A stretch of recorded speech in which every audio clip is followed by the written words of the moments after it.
This is a closed loop DC motor drive. For performing this practical, we need four things. First one is a trainer kit, which is shown here. Then a permanent magnet DC motor here. Then in order to observe the waveforms, we are making use of this DSO, and the voltage will be measured using this DMM. Stop. There are few important instructions before you make connections. This main cord of this trainer kit should not be directly connected with the line voltage. You have to connect this to the line voltage once you make all the connections and you get verified by an expert who is available during the practical. So do not connect it without verifying the connections. Second thing is, while using this DSO, you have to make use of an unearthed DSO probe. So this is unearthed probe.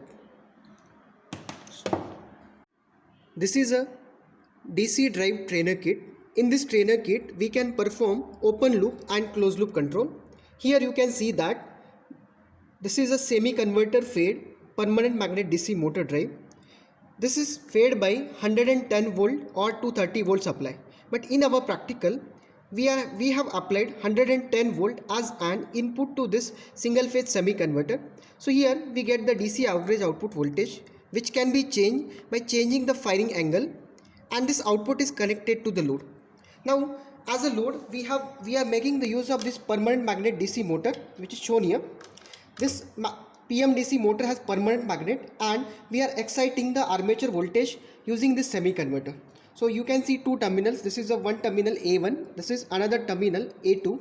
Now these two things are to be connected to the output side of this semi-converter. That we will do at the end. Now as I said earlier that this is fed by 110 volt supply. When we will connect this patch at the end, it will receive 230 volt from this supply voltage, and for this kit we have used 110 volt supply. So first this 230 volt will be given as the input to this primary of the transformer, which takes 230 volt, and on secondary side it step down, it's to 110 volt. Now this 110 volt is applied as an input to this semi converter. Now by varying the DC output voltage, we can control the speed of this DC motor in open loop and closed loop control.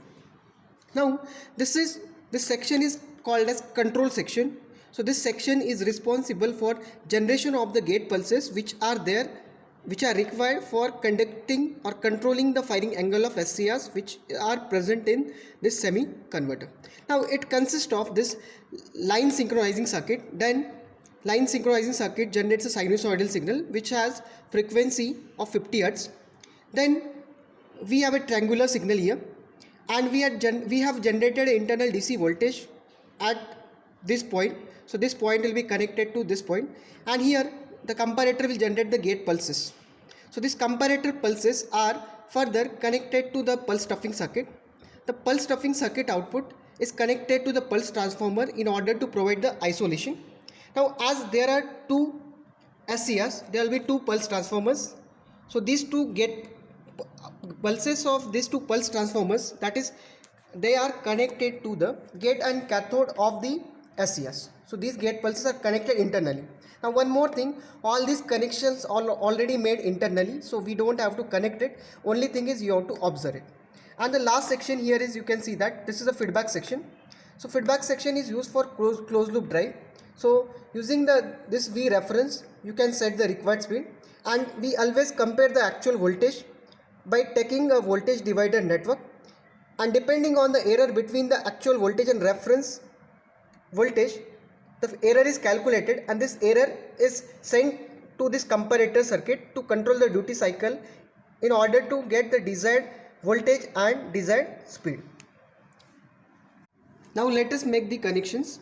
First thing is, this point is connected to the input of transformer. So this will be given as an input to the primary of this transformer, which takes 230 volt. Then the secondary voltage of this transformer is again connected to this using this male and female connector.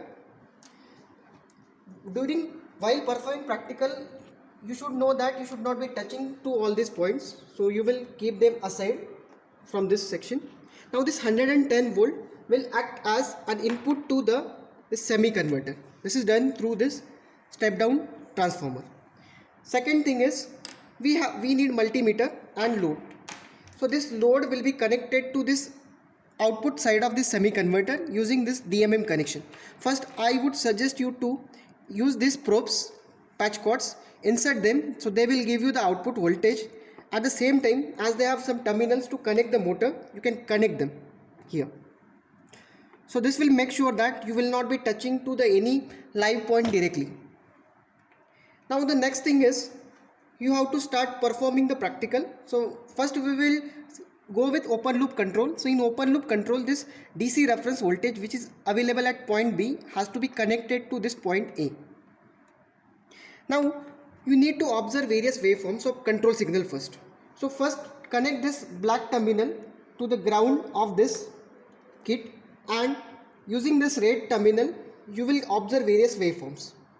So you have to connect to the various test points. Let's say I will connect it. So once you make this connection, you will ask your subject teacher or an expert who is present during the practical. Once he verifies all these things, we will proceed to the practical. We have now verified the connections are correct. Now let us connect this main cord to the supply voltage here. Connect it carefully. Then turn on this main switch. So you have turned it on. Now you have to turn on the switch which is connected on your kit. So turn it on. So you will see that this light is glowing red LED. Just make sure that your circuit is on. Now one more thing, as you are using this DC motor drive, the output of DC side will be in DC terminal. So you have to place this knob on DC side. So I have placed it in this 200 range. So the voltage is in the range of 0 to 100 volt. So that's why this range is selected. So place it here, and now connecting probes are taken, and on this DSO we are observing the waveforms. Now we will observe various waveforms. First point, you need to know that in open loop control you have to keep this knob at minimum position so that speed will not change. Right now we are not trying to do the experimental analysis or not taking readings. First we are observing the control signal. So when you observe this control signal, set this knob such that your motor will be moving at least speed. So here you can see that it is set to very low speed. Now observe the output of this triangular signal generator. So here you can see that this triangular waveform or ramp waveform has been generated. So you have to measure its amplitude and time period. So you will measure it using this measure and cursor option. So go in measure cursor, select the type here. So you set it to amplitude. So if you place two cursors here using channel 1 and channel 2 control, you can measure the amplitude here. So depending on the amplitude, you will note down the amplitude here. Second is you have to calculate the time period. So for calculating time period, set the type to time. So place a cursor in this way. So this will give you the time period of this. So it is 10 millisecond in this case. So for every waveform you will note down time period and amplitude. So this is a ramp signal. Now we have two signals with us. First one is ramp signal and second is a DC reference signal. If these two are given to this comparator here, the comparator will compare them and it will generate a PWM signal. So let us observe that PWM signal at the output of comparator. So you will see it here.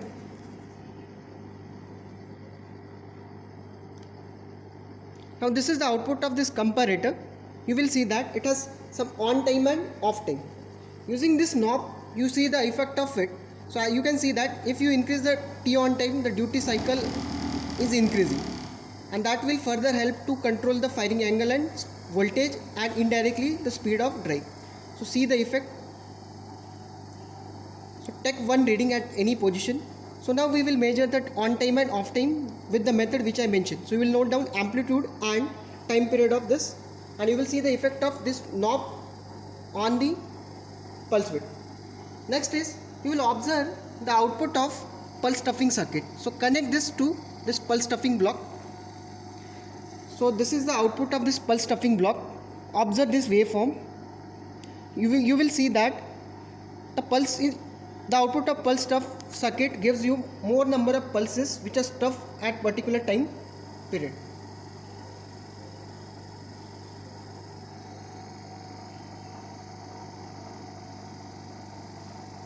Next is we have to start performing the practical. So in order to perform the practical, we have to take 3 readings. First is you have to calculate the firing angle. Second, you will see the effect of firing angle on the voltage, so this DMM will give you voltage. And third is you have to calculate the speed in both open loop and closed loop control. So first we will start with open loop control. So there will be 3 different readings. Let's say we are taking, using this knob we are changing the firing angle. So in order to calculate the firing angle, we are seeing the output of this comparator block. So see the output of this comparator block. Now one thing you can note down here, that if you measure the total time period of this comparator block, you will see that this total time is 10 millisecond. So this total time t means your firing angle will be close to 0 to 180 degree depending on the instant at which the gate pulses are getting on. So in order to calculate the duty cycle, you have to measure this off time. So here you will note down this time period as this. So this is an entire time period, 10 millisecond. First we will calculate this t of time. So this is t of time and this is total time t. So in order to calculate t off, we have to place the cursor here, right? And using this knob we will change this t off and you will take various readings.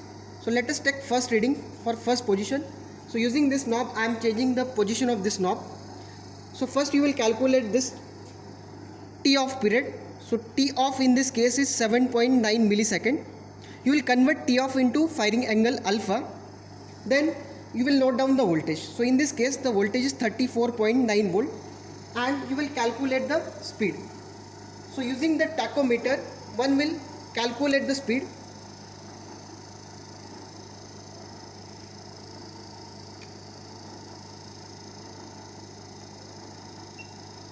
So here if you place here, so you will get speed, so which speed will be shown by this tachometer, right?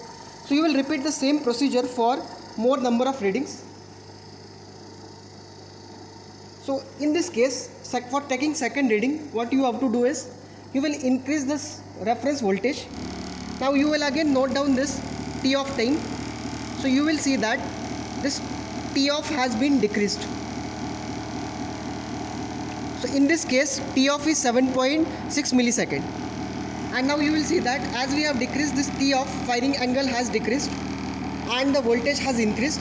As the voltage is increased, you will see that the speed is higher compared to the previous reading. So you will note down this. So it is showing us 230 rpm. Now if you want to take third reading, you will increase this knob. So again you will note down this t off. It will give you firing angle. This voltage is increasing and here you can see that the speed of this motor is also increasing. So you will see the effect. So you have to do one thing, change firing angle using this knob, note down firing angle with this DSO, note down the voltage and see the effect on the speed. Once you are done with this, gradually decrease the speed using this knob and after that you turn it off.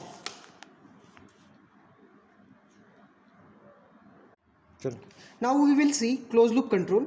So while doing closed loop control, you have removed this patch cord connected between A and B. While doing it, you should make sure that your switch should be off, otherwise your motor will run at very high speed. So that one thing. So here you can see that we have kept this switch off. In closed loop control, the reference voltage will be set using this using this knob which is shown here. So here you have to connect this terminal C to the connection A. So this is the only difference that will be made into this circuit. Now again we have to repeat the same procedure that we just did for open loop control. So in this again, let us verify the connections. So all the connections are verified. Now turn on the switch, and using this knob you will control the speed. So turn it on.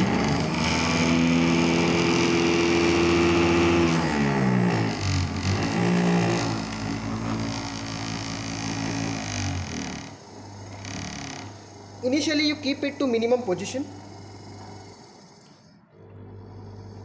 So here you can see that using this knob, if you increase the DC voltage which is going to the comparator here, will decrease the firing angle, will decrease firing angle.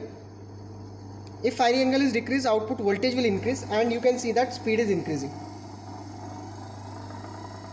So you have to observe the effect of it. Now in closed loop control, it is expected that the speed of drive will not change independent of change in the supply side voltage. Right now we are not changing the supply voltage, but once you put your drive in closed loop control, if there are any variations which are happening on supply side, will not change the speed of this drive. So that will remain constant. Now we will understand how to set the desired speed, the speed that we want to make constant. So using this knob, you will adjust the speed, let's say this much speed, and if I want to note down the speed, I must take a tachometer. So for this we will be taking a tachometer. So using your tachometer, you will note down the speed here. Unless you get the desired speed, let's say we are getting speed here. So for your application you will select a desired speed. If it is, you have to adjust this knob so that you will reach to the desired speed. So that depends on the rating. So here we are adjusted this speed to our speed requirement. Once you are done with this, you will note down this T off time. So this T off will give you firing angle alpha. You will note down the DC voltage which is 44 volt, and you will see that the speed you have adjusted will be shown by this tachometer. And for this reading, if there are any variations which are happening on supply side, will not affect the speed. So this is called as closed loop control. So we have done this closed loop control using this feedback section, which consists of differential amplifier, integrator and adder.